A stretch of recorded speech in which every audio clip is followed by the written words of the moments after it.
Hello everyone, Trophy Wine Hunter. Welcome back to my YouTube channel. Today I'm doing a review of a wine I'm surprised I haven't done before. So this is the Pichon Lalande 2008. And it's surprising for a couple of reasons. One is because I'm really very thrilled with this winery. In the last, I would say, 10 years, it's really been a crazy great winery. Having said that, this is a review of the 2008 vintage. And so at that time, it was a completely, in my opinion, different winery. Still good, but not to the level it is today. So let's start with the history of this winery. Most people realize that Pichon Lalande and Pichon Baron are somehow related, and one is considered more feminine and the other one is considered more masculine. But it goes back a little bit further than that. So Pichon Lalande earned its name originally when the daughter of Pierre de Mazure de Rauzan, who owned much of Bordeaux, gave the estate as a dowry when his daughter married Jacques de Pichon Longueville. The name of the winery is Chateau Pichon Longueville, although it's commonly known as Pichon Lalande. We'll go on with that a little bit later. The interesting thing about Jacques was that he actually became the first elected president of the Bordeaux Parliament. Going through the generations, it was passed down, and then it was passed down to a person called Baron Joseph de Pichon Longueville, who took over Pichon Lalande when he was only 19 years of age, but then kept it, running it and owning it for the next 71 years, and he died when he was 90. So when on the eve of his death in 1850, Baron Joseph de Pichon Longueville divided his property among his 5 children. His sons received 2/5 of the vineyard, and the daughters received 3/5. At that time, it was still one winery. It was just kind of like, you get, I guess, a certain part of the profits, or vineyards, etc. But it was still one winery at that point. And then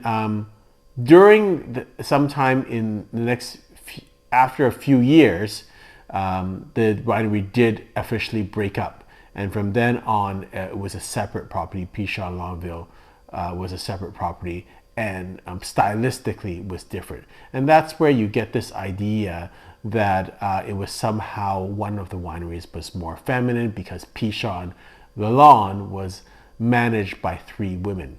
And so I guess there was some feminine influence on it, and that's kind of how they got that. I'm not sure if that's really an accurate description of the wine now, but I feel that it is a much more aromatic type wine, and I think it's actually a little bit better in terms of, for my palate, than Pichon Baron. But it's a very stylistic and individualistic thing. At a certain point in the history, Virginie, who was the wife of the Count of Lalande, took over management of the estate and named it the Comtesse de Lalande because she was kind of the wife. So that's where you get Chateau Pichon Longueville, Comtesse de Lalande, because she was the wife. So she got her name on the label. At a certain point, the Pichon Lalande's family didn't have any more heirs, and it was purchased by the Mailly brothers, who are a large negociant in Bordeaux in 1925. Through the ownership of that family, they did expand the winery so that it was the original 40 hectares became 89 hectares. The actual estate right now is about 100 hectares, but only about 90 is actually planted with grapes. In 2007, that family sold Pichon Lalande to the Roederer Champagne family, and then they started to kind of amend things quite quickly. There was a lot of replacements, and at the time of this wine, it was, I believe, just in the transition period, and they've gone through a couple winemakers, but the current winemaker is Nicolas Glumineau, who was previously at Chateau, And I think he's done a spectacular job. I had the privilege of meeting him, I believe, in 2016 when I was visiting Bordeaux. And at that time, I thought his wines were stunning, and I think he has continued to produce exceptional wines for Pichon Lalande. It took him a couple of years, but I would say in general, after the 2015 vintage, Pichon Lalande has been as good as any of the second growth wines, and rivals. Definitely Ducru. Maybe Lièvre Lacoste is a little slightly better in my books in terms of the overall consistency, but definitely right up there, very high up in terms of way higher up than I would say in the period prior to and in this period when this bottle was bottled. So when the purchase was concluded, immediately there was a renovation in 2008 of the estate, and then there was another renovation in 2012. So there's a lot of money that's being poured into this winery by the Roederer family. A lot of the modernization has to do with the vat rooms and the sorters. So they have some of the most sophisticated sorting material for grapes of any winery, and also they've now built the vat room so that they have different sizes, and I think about 70 or 80 different vats for fermentation, and so that gives you more room. And as my viewers and subscribers know, that's one thing that I look for, the number of kind of tanks or vats that you can ferment grapes in, because the more vats you have, the more you can separate different plots, and I think the better that you can separate out good and bad plots. And so that is a big, for me, a big innovation, and one of the ways that the wineries can get themselves into a better position. They also did major replanting in 2012. They continue to replant old grapes. That does bring down the production.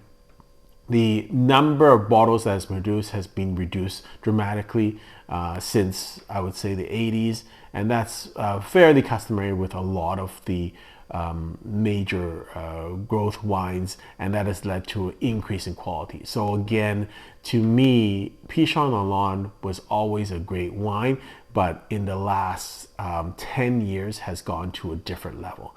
And so in a way, this is kind of a review of a wine, historical wine.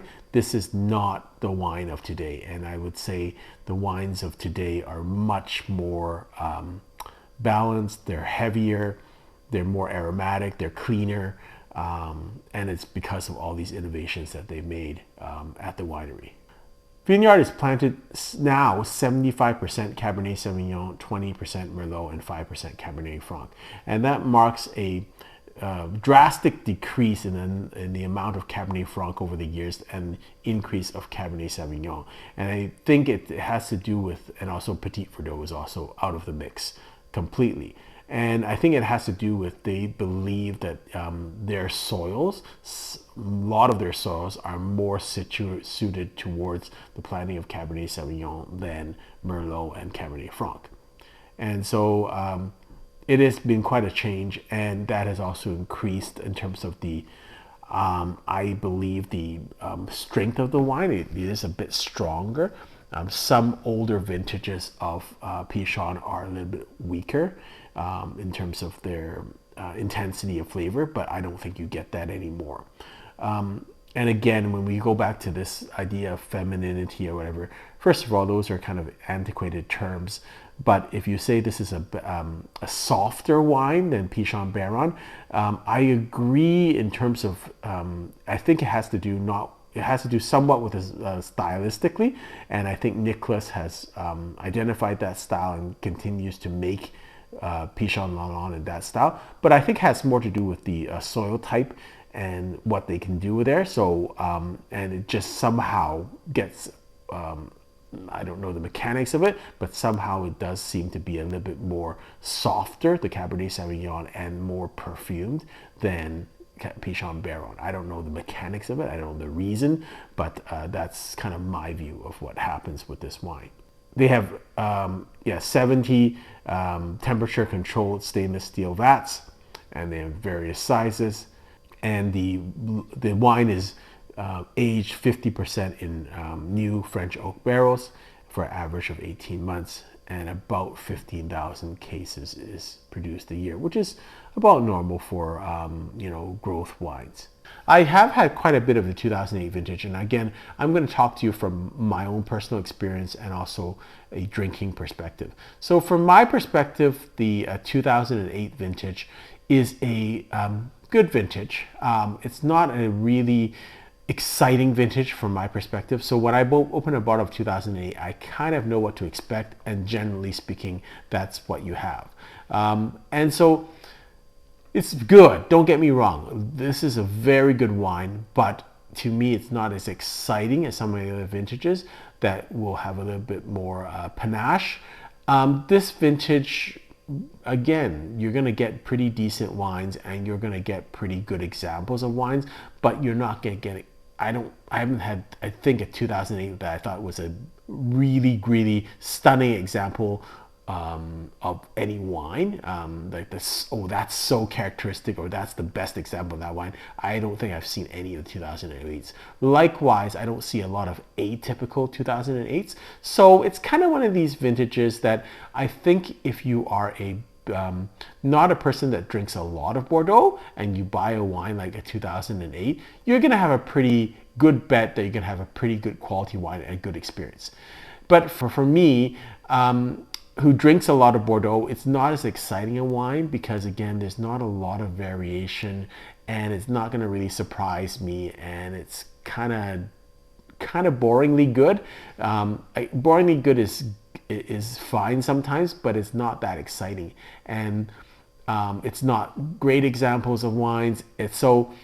I'm trying not to sound stuck up here and wine nerdy, but that's kind of that's the kind of experience. Like, if you want something safe and you can get this at a good price, by all means, it's great if you don't drink a lot of Bordeaux.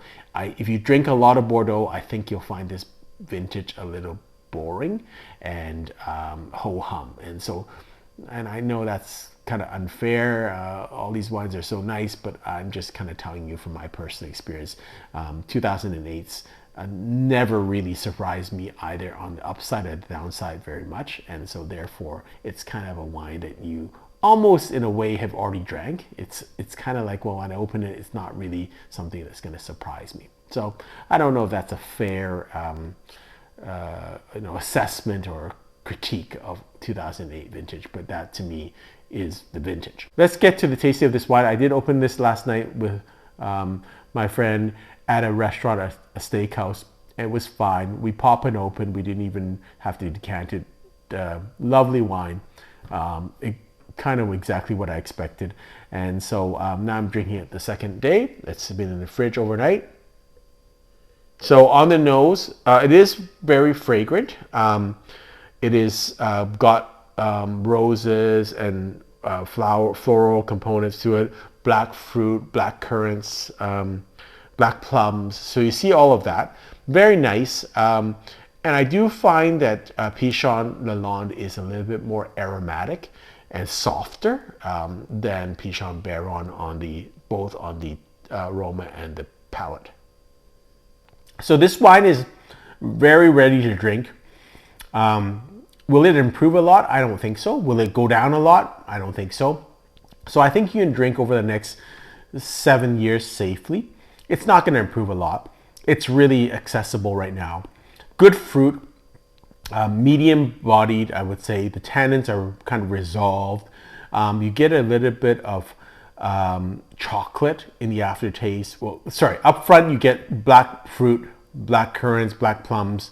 Not a lot of juiciness in it, but kind of like almost overripe, or kind of like kind of mushy plums in that sense, or mushy berries, not really young berries. But there's good fruit, medium bodied. The aftertaste gives you a bit of earthiness and chocolate. I wouldn't say the aftertaste is overly long, but I think this is a good example of Pichon Lalande's wines. Again, if you drink their 2015 and afterwards wines, I think they're much more exciting. They're much more vibrant in my mind. They have more of punch. So they're in my mind a much higher league, better quality, just more exciting for me and my palate. This is a good wine, but this is more classic Bordelaise wines that you would find in the 80s and 90s and early 2000s. Proper, but just not a lot of excitement in my mind, and not a lot of interesting nuances, either peculiarities, funkiness, or anything. It's a good wine. So my score of this wine is 91 points. I'm sorry I'm not more enthusiastic Pichon Lalande. I'm very enthusiastic about the winery. Don't get me wrong. I think Nicholas is doing a spectacular job. Some of their wines, going back to the 1980s to the 2015 period, can be not as exciting, or not to a second growth level. And I think once you hit 2015, those inconsistencies don't happen at all anymore. It's every vintage, including 2017, are spectacular vintages for Pichon Lalande. They're always good now. This is, again, on historical tasting. And if you have 2008 Pichon, I would drink it. There's no real need to hold on to it. It's a fine wine. It's a light drink. It's a very pleasant drink. And there's nothing wrong with it, but also I wouldn't say it's the most exciting Bordeaux wine I've had in the last little while. Hope you've enjoyed this review. Until next time, happy drinking.